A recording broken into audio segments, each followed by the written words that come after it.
ஐயோ கடவுளே கடவுளே, அது பேனா பிடிச்சி எழுத ஸ்டைலை பாரு, என்னமா தான் இருக்குது. ஆனாக்கா அச்செழுத்து தெரியாது, இது கலந்து உட்காந்து கணக்கு வரவு செலவு பார்க்கான். ஆமாம், ஊற்று ஊற்று பாரு, அது என்ன பேர் எழுதியிருக்கணும்னு கூட உனக்கு தெரியாது. ஏதோ டிவியை பார்க்க, டிவியில் போடுற விளம்பரத்தை பார்க்க, அதை பார்த்துட்டு நீ வாங்குத. நீயே ஒரு மனம் கிடக்கிறத, நீ என்னடானா இப்போ எல்லாத்தையும் எடுத்து வச்சு இது என்ன அது என்னன்னு பார்க்குற அளவுக்கு நீ டெவலப் ஆகிட்ட. என் கரக காலண்டி இந்த கொடுமையெல்லாம் என் கண்ணால் பார்க்கணுன்னு ஆனவே இன்னும் என் உசுரை வச்சுருக்கான் பாரு. திருப்பி பாரு, அதில் காலை இரவு ஒரு மூடின்னு போட்டிருக்கிறது மட்டும்தான் உனக்கு தெரியும். இன்னமும் எம்பிபிஎஸ் படித்த மணிக்கு இவ பார்க்க லூட்டி இருக்கு. எம்மாம்மாம்மா முடியலைப்பா முடியலை.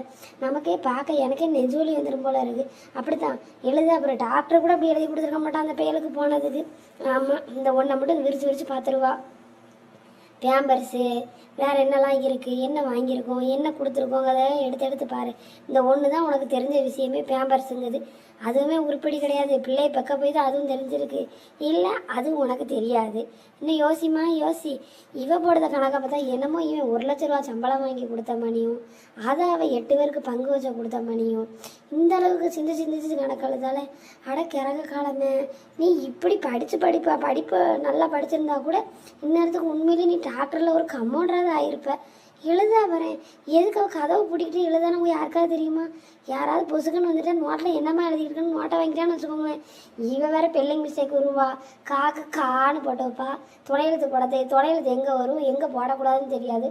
ஒத்தக்கம்பு போடணுமா ரெட்டக்கம்பு போடணுமான்னு கூட தெரியாது. இங்கே வர 1 2 3 இப்போ தான் படிக்கா போல. கையை வச்சு என்னதான் அழகாக என் பேரண்ட்டை கொடுத்தா கூட இந்த கணக்கு வரவு செலவுலாம் அவனே பார்த்துருவான். தலையை சொல்லிதான் இவன் என்ன இப்போ கணக்கு போட்டு கிளிக்கான்னு இப்படி தலையை சொரிஞ்சுக்கிட்டு நோட்டையும் திக்கிக்கிட்டு பேமாவை எடுத்துக்கிட்டு தெரியுதான்னு தெரியலையே.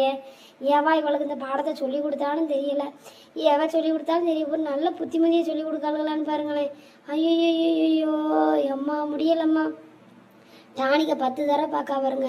ஏன்னா அது வெளியே காலையிலையா இரவான்னு எழுதலை, உள்ளே சுற்றி பார்க்க. அப்படி தான் திருப்பி பாருமா.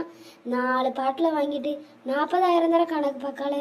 அடக்கிருக்கி உனையே போய் கட்டிட்டு வந்து என் கிறக காலமா இது, இல்லை என் மாவன் கிறக காலமா? நீ இப்படி உட்காந்து எழுத, நீ பெற்றதை பாரு, அங்கிட்டும் இங்கிட்டும் அதை தூக்கிக்கிட்டாலே. இது அதுக்கு கூட தெரியும்டி எது காலையில் குடிக்கணும் நைட்டு குடிக்கணும்னு. இப்படி சிந்திச்சு எங்கே வரா? ஒரு வேலை ராக்கெட் எது ஏவ போகிறாளா, இல்லை யாருக்கும் செய்ததுக்கு ரூபா இருக்கா, இல்லையான்னு கணக்கு போடுதாலாம். அந்த நல்ல பழக்கம்லாம் இவட்ட வராத. இவ பொழப்பு நமக்கு தெரியாது. அமேசானில் ஆர்டர் பண்ணவா, ஃப்ளிப்கார்ட்டில் ஆர்டர் பண்ணவா, நமக்கு ரூபா இருக்கான்னு யோசிப்பா. அதுதானே கணக்கு நோட்டை மூடி வச்சுக்கிடுவா. ஏன்னா நான் பக்கத்தில் போனேன்னு வச்சுக்கோங்களேன், அதில் என்ன இருக்குது என்ன இல்லை, இவன் என்ன எழுதியிருக்கான்னு நான் காமிச்சுடுவேன் பார்த்தீங்களா. அதனால் கணக்கு நோட்டை பத்திரமா மூடி வச்சுக்கிடுவா. மூடி வச்சுக்கிட்டு இன்னும் திறந்துக்கோ, எழுதிக்கோ 1 1 2 2 1 3 கூட்டு. இதில் என்னமோ என் பொண்டாட்டியை மாதிரி குடும்பம் நடத்த முடியாதுன்னு அவன் வேற பெரிய பில்டப்பு வாங்கிட்டு வர எல்லாத்துக்கும் அவள் கணக்கு எழுதி வைக்காமான்னு ஒரு பில்டப் வேற கொடுக்கான். அவள் என்ன எழுதான்னு நீ மட்டும் 1 நிமிஷம் நோட்டை வாங்கி பார்த்த, உனக்கு நெஞ்சு வலி வந்துடுது கன்ஃபார்ம். உன்னைய கொண்டு போய் நான் ஹாஸ்பிட்டல் அட்மிட் பண்ண வேண்டிதான். இருமுதா கொஞ்சம் தண்ணி எடுத்து கொடுறா. கணக்கெழுதா கை தான் வலிக்கணும். எதுக்கு போச்ச வருதுன்னு தான் எனக்கும் தெரிய மாட்டேங்குது. ஏம்மா இவ போடுற கணக்கை பார்த்தா ஒரே மாதத்தில் 10 வீடு இல்லை 15 வீடு கட்டிடலாம் போல. இந்த மாதிரிலாம் கணக்கு போட தெரியாமல் தான் நம்ம ஒரு வேளை இப்படி இருக்கோமோ. இவளையும் ஒரு மனுஷின்னு மதிச்சுக்கிட்டு நம்மளே இவன் முன்னாடி உட்காந்துருக்கோம் பாரு. எத்தனை தடவை கூட்டினாலும் கை விரலில் இருக்கிறது 5 விரல் தாண்டி கூமுட்டை. இதை நானே சொல்லி கொடுப்பேன் 5 5 10ன்னு. ஏம்மா எனக்கு இருந்த அறிவு கூட இவளுக்கு இல்லாமல் இருக்கு. கடவுளே எப்படி தான் இவளை நீ என் கண்ணில் காமிச்சு இவளை கட்டிட்டு வான்னு என் தலையில் எழுதி வச்சியோ எனக்கு தெரியல. இங்கே வேறு வீட்டில் இப்போ எத்தனை பேர் இருக்கோன்னு கவுண்ட் பண்ணுதான். சிரிச்சுக்கோ நான் பேச அவளுக்கு எவ்வளோ இலக்காரமாக இருக்கேனே பார்க்க. அவனும் சிரிப்பான். அதுதானே 2 ரூட் விட ஆரம்பிச்சாச்சா விளங்கும். 4 பாட்டில் கையில் வச்சுக்கிட்டு நான் 48 மணி நேரமாக உட்காந்துருக்காங்க. நானும் குடும்ப வரவு செலவு சொல்ல போகிறான்னு சொல்லி அவன் வேற பெருமை பித்தலில் கூப்பிட்டான். இவன் வாயை திறக்கமானு இல்லை, நேரமும் ஆகிப்போச்சு. எனக்கு வேற கண்ணை கட்டுதுடா சாமி.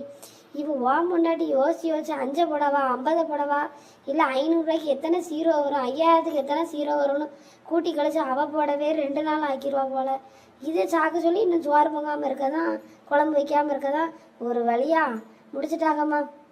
அட கடவுளே, ஃபினான்ஸ் மினிஸ்டர் கூட இவ்வளோ தூரம் கணக்கு போடுவாங்கன்னு தெரியாது.